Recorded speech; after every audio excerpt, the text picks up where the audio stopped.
अब करिहा यरऊ पहरा पियवा जाता लेके बहरा। अब करिहा नैहर पहरा पियवा जाता लेके बहरा। तू ही तो सिखौला हमारा के कहरा, तू ही तो सिखौला हमारा के कहरा।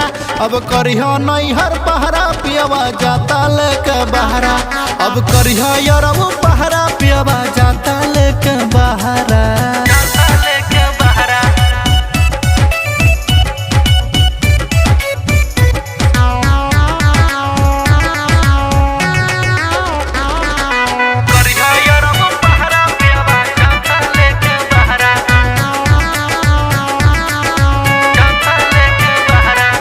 केतनो मनौनी बाकी मानत नइखे बात हो।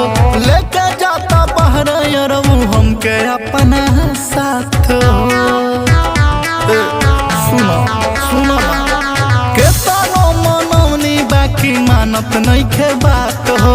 लेके जाता बहर यरऊ हमके अपना साथ हो।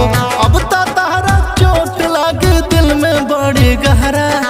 अब तो तहरा चोट लागे दिल में बड़ी गहरा। अब करिहा यरऊ पहरा पियवा जाता लेके बहरा। अब करिहा यरऊ पहरा पियवा जाता लेके बहरा।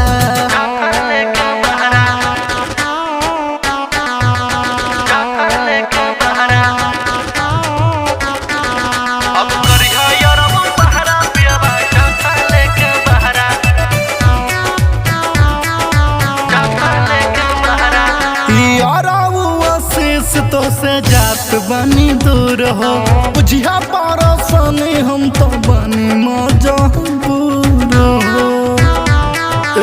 सुनो ना, आशीष तो से जात बनी दूर हो, बुझिया पारसानी हम तो बनी मजबूर हो। अजयपुर से जाके लगई हो जानी लहरा। अजयपुर से जाके लगई हो जानी लहरा। अब करिहा यरऊ पहरा पियवा जाता लेके बहरा।